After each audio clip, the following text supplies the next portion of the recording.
헨도 가문의 가주인 헨도록 블러드 매너는 자식을 단명하게 만드는 조건으로 영생을 얻은 가주입니다. 그래서 가문의 대다수는 직계가 아닌 입양아들이라고 하는데요. 그런데 유한성이 10가문 중 헨도 가문과 깊은 관련이 있다고 나오면서 그가 헨도 가문임을 받을 확률이 높아졌다고 볼 수 있죠. 작가님의 2부 316화후기에 따르면 유한성이라는 이름에는 특별한 의미가 있다고 하는데 그게 바로 유한성의 생명이 유한하다는 걸 드러낸 떡밥일 수도 있습니다. 유한성은 10가문인 헨도 가문의 피를 받아 강해질 수 있었지만 그 대가로 짧은 삶을 살 수밖에 없었던 거죠. 유한성은 자기 목적을 이루기 위해서라면 그 어떤 것도 희생할 사람이므로 자기 목숨을 담보로 10가문의 힘을 얻었다는 설정엔 아무런 문제가 없었습니다.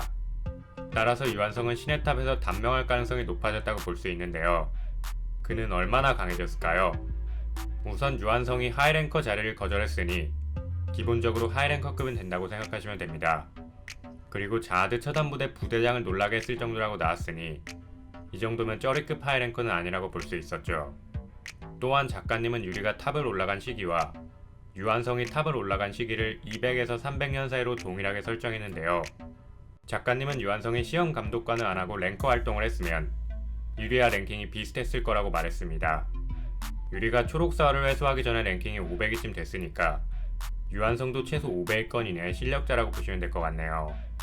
그리고 시험 해칭에 에반켈이 있었는지 몰랐는데도 유한성 한 명을 잡으려고 하이랭커 2명과 일반 랭커 30명이 온 걸 보면 그의 위상은 최소 하이랭커 2명 정도는 된다고 해석할 수 있었습니다. 또한 죽음 해칭에서 하이랭커 2명을 흡수한 화이트가 전성기에 비해 약했다는 건 유한성도 화이트에 비해 좀 약하다고 평가할 수 있었죠. 그리고 신의 탑 2부 321화에서 화이트의 마지막 일격은 군단장인 칼라바급이라고 나왔는데요. 이 칼라바는 랭킹 100위권 이내에 속한 최상위의 랭커 하진성조차 쉽지 않다고 인정한 괴물이었죠. 따라서 유한성이 화이트보다 약하다는 건 칼라반과 하진성보다도 약하다고 볼 수 있으니 그는 랭킹 100위권 안에는 못 든다고 해석할 수 있었습니다. 대략 랭킹 500위에서 100위 사이라고 생각하시면 될 것 같네요. 하지만 그럼에도 유한성이 여유롭게 커피를 마실 수 있었던 이유는 바로 총시험 감독관이라는 직위가 있었기 때문입니다. 유한성은 총시험 감독관으로서 시험 해칭 상황이 위험에 처한 것으로 간주하여 관리자의 힘을 발휘해 자아드에 대항할 수 있었으니까요. 그런데 애초에 관리자가 퍼그를 돕고 있는 상황이었으니 유한성은 이걸 전부 계산하고 어차피 관리자 백으로 안 줄 걸 알고 있었으니까 여유롭게 티타임을 즐기며 농담 따먹기는 하고 있었던 거라고 보시면 됩니다. 마지막으로 유한성과 퍼그와의 관계를 살펴보면 유한성은 밤과 라일을 갈라놓은 장본인이며 밤에 친구들을 인질 삼았던 극악무도한 놈이었는데요. 신의 탑 2부 109화에서는 카라카와 연락을 주고받는 장면이 나오면서 유한성이 퍼그 강경파인 것처럼 나왔지만 사실 그는 퍼그 온건파에 가깝습니다. 만약 유한성 성격상 퍼그 강경파였다면 어떻게 해서든 밤을 죽이려고 했지 굳이 그를 수련시켜주진 않았을 겁니다. 그런데 그가 하진성을 끌어들여 밤을 수련시키고 자신의 신수 제어술까지 가르쳐줬다는 건 밤 자체를 키우려고 했다고 보는 게 맞았죠.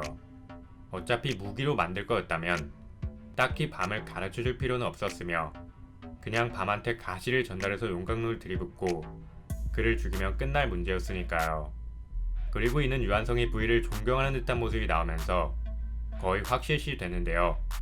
유한성은 부위를 닮은 밤을 보자마자 그가 부위의 아들이라는 걸 금방 눈치챘으며 그렇기 때문에 밤을 퍼그에 끌어들여 키워주려고 했던 게 아닌가 싶습니다. 그리고 유한성이 밤한테 보여준 태도는 밤을 싫어해서 못살게 굴고 싶었다기보다는 밤의 심성이 너무 고와서 전혀 수련할 만한 낌새를 안 보였기 때문이었죠. 밤이 부위의 아들이며 비선별 인원이라는 게 밝혀지면 자아드의 타겟이 될 거라는 게 분명했기에 유한성은 채찍을 들어서라도 밤을 강하게 만들어주고 싶었던 겁니다. 결국 유한성이 보여준 모든 행동들은 전부 부위의 수건을 이뤄주기 위한 것이었으며 그의 수건을 이루기 위해선 밤의 성장이 필요했고 밤의 성장을 위해선 때론 강경파의 개입이 필요했던 거죠. 하지만 유한성이 밤을 대한 태도는 전부 그를 죽이기 위한 게 아닌 밤을 지켜주기 위한 것이었다는 점에서 유한성을 강경파로 보긴 어려웠습니다. 밤의 성장을 위해 잠시 강경파를 끌어들였다고 보는 게 적합할 것 같네요. 따라서 앞으로 유한성은 밤을 지키기 위해서라면 그 어떤 행동도 마다않고 할 겁니다. 그는 목적을 이루기 위해서라면 그 어떤 것도 희생할 준비가 되어 있으니까요.